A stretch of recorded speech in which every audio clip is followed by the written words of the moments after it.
Assalamualaikum. Selamat datang di channel Lendor, Legenda Horor.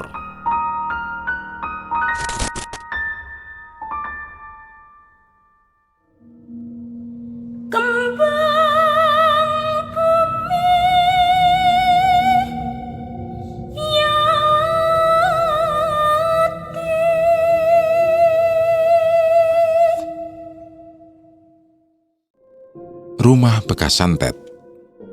Cerita ini merupakan sebuah pengadaptasian sosial terhadap gangguan-gangguan tak kasat mata di saat salah satu keluarga menempati rumah yang baru dibelinya, dan ternyata rumah itu sendiri merupakan tempat atau bekas dari serangan santet yang menyerang 15 tahun yang lalu. Sebut saja namanya Pak Agus. Dia bersama istri dan seorang anaknya membeli sebuah rumah yang ada di daerah Semarang, Jawa Tengah. Rumah itu bisa dibilang sangat murah karena kebetulan pemilik rumah sudah tak tahu lagi harus kemana menjualnya. Alhasil dengan menjatuhkan harga adalah salah satu strategi si pemilik rumah agar ada yang mau membelinya. Rumah itu memiliki 3 ruangan kamar. 1 kamar berada di depan, 1 kamar berada di ruangan tengah, dan 1 lagi berada di ruangan belakang. Namun pemilik rumah menyebutkan agar Pak Agus tidak menempati ruangan kamar tengah. Entah sesuatu apa yang ada di dalamnya. Si pemilik rumah hanya melarang Pak Agus dan keluarganya untuk tidak menempati ruangan tersebut atau hanya sekedar membuka ruangannya. Larangan itu akhirnya dipatuhi oleh Pak Agus dan keluarganya.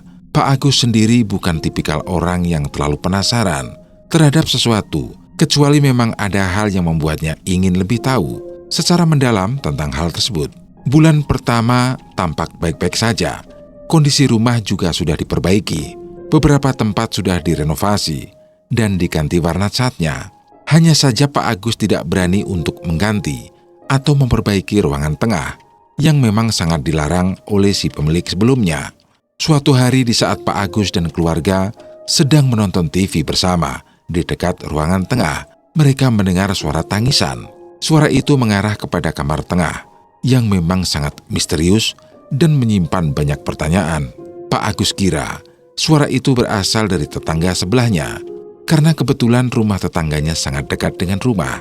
Namun ketika Pak Agus mengecek luaran rumah, ia tidak mendengar suara tangisan yang begitu jelas, seperti di saat dirinya dan keluarganya sedang menonton TV.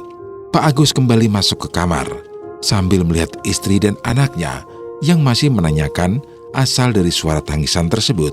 Karena Pak Agus tidak ingin membuat istri dan anaknya khawatir, ia pun mengatakan bahwa suara tangisan itu berasal dari tetangga yang kebetulan sedang ada masalah keluarga.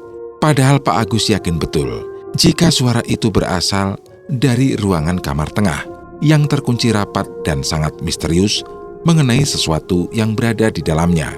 Malam itu Pak Agus masih bertanya-tanya, siapakah yang menangis di ruangan kamar tengah? Keesokan harinya, Pak Agus berencana untuk menuju ke rumah si pemilik rumah tersebut. Ia ingin menanyakan mengenai masa lalu dari rumah itu, sampai-sampai ruangan tengah tidak boleh dibuka atau dimasuki olehnya.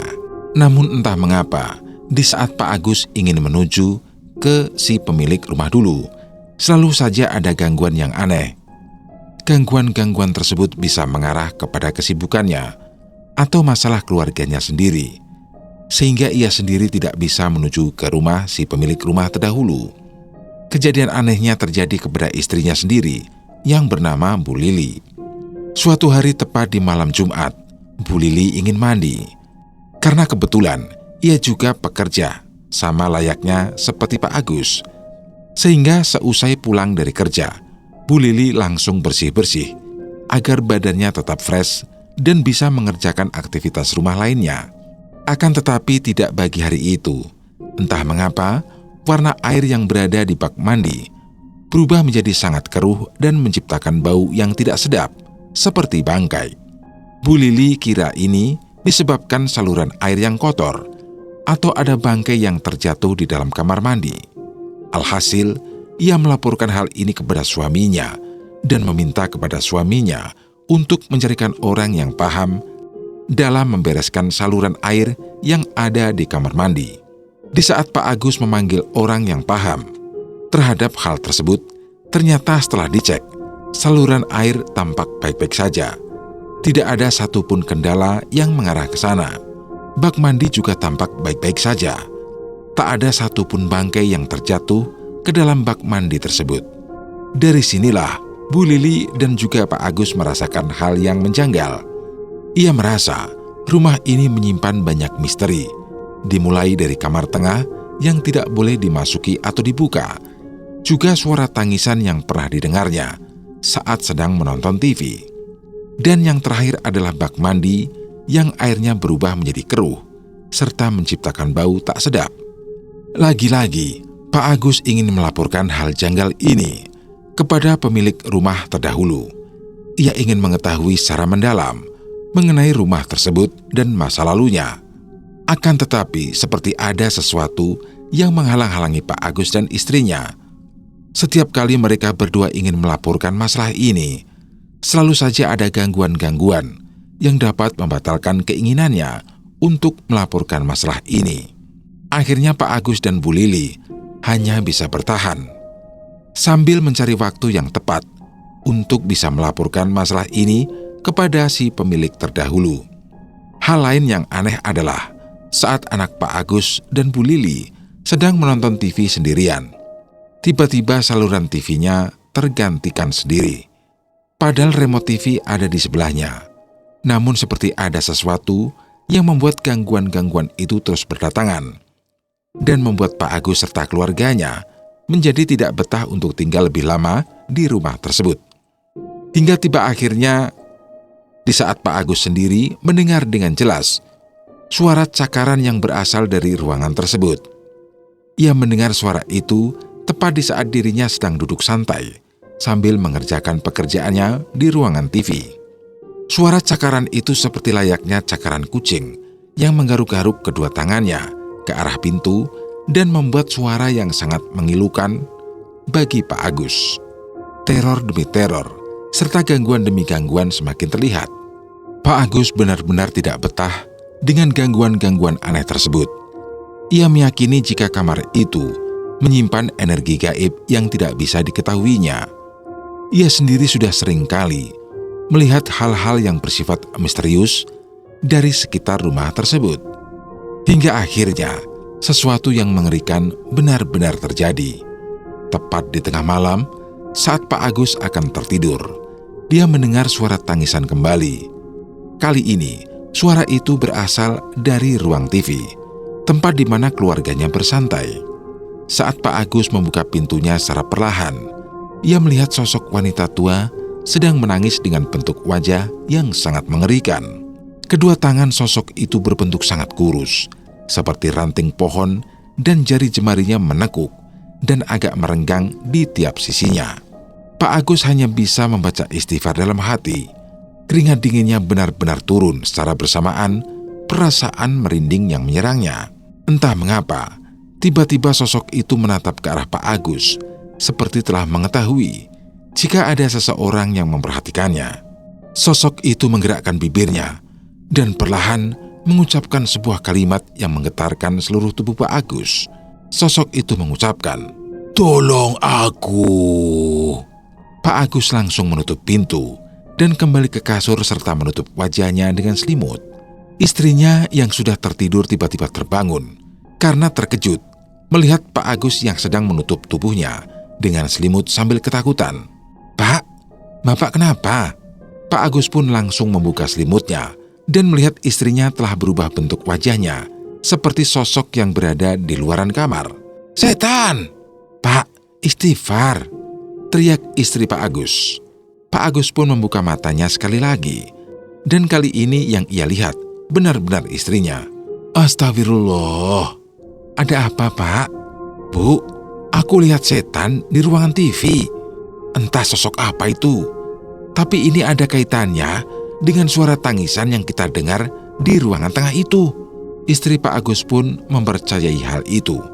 Ia meyakini perkataan Pak Agus dikarenakan jam sudah menunjukkan pukul 1 pagi.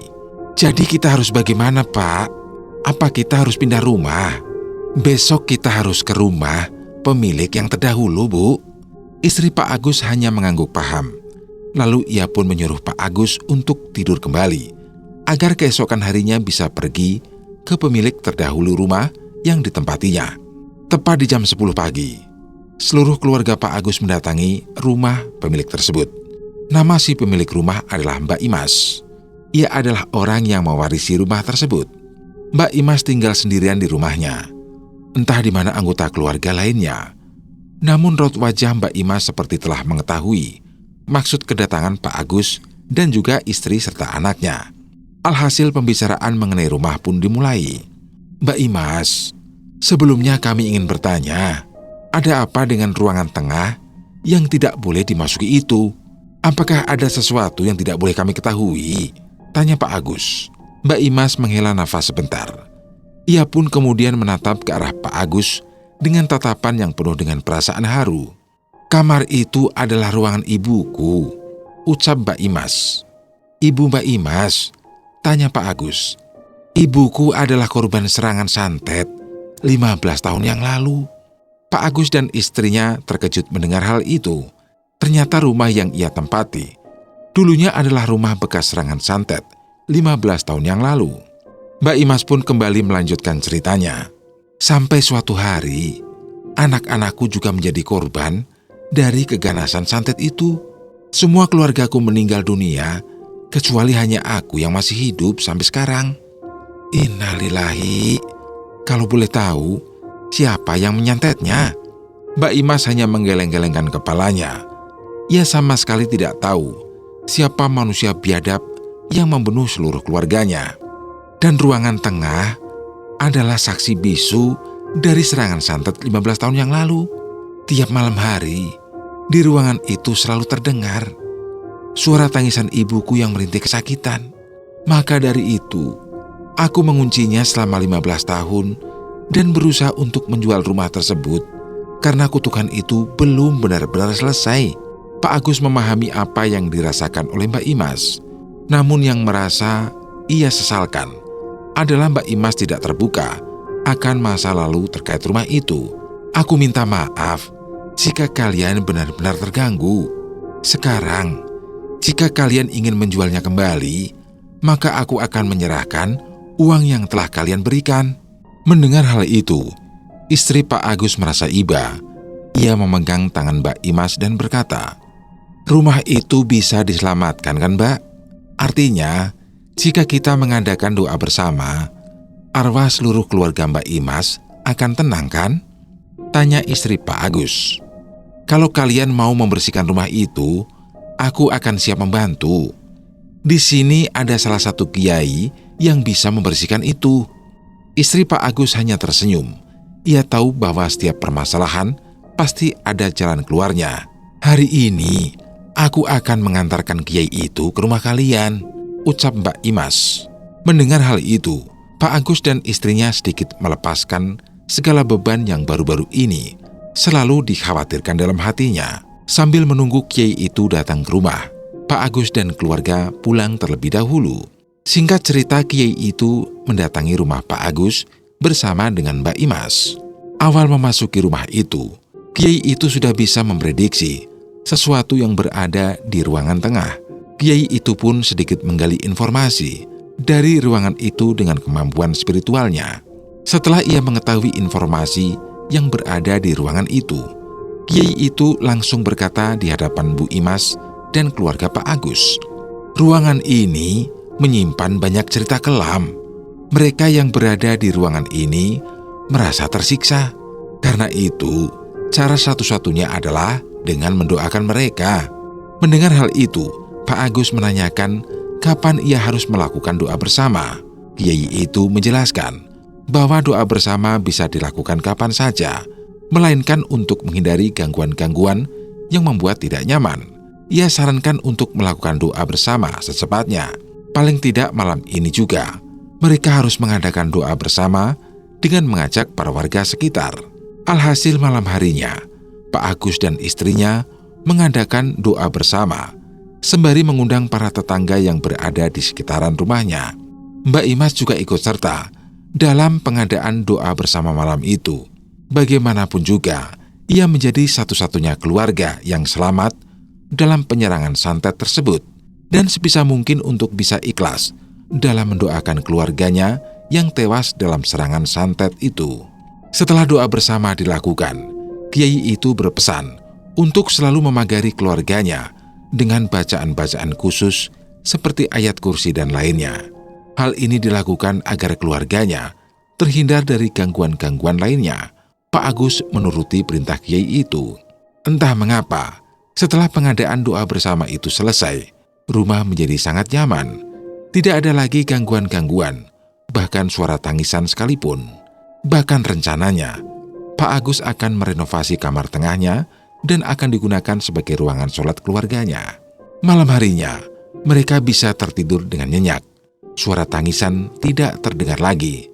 Seperti sosok-sosok yang berada di ruangan tengah itu sudah tenang dan tidak mengganggunya lagi. Hal ini membuat Pak Agus dan keluarga menjadi sangat tentram. Kejadian-kejadian yang telah berlalu mengajarkan kepada Pak Agus dan keluarga untuk selalu memanjatkan doa dan meminta pertolongan Tuhan untuk bisa terhindar dari gangguan-gangguan yang bersifat di luar nalar. Karena Pak Agus dan keluarga percaya bahwa hal gaib itu ada, tinggal bagaimana mereka menyikapinya dan berusaha untuk tidak mengganggu keberadaan mereka.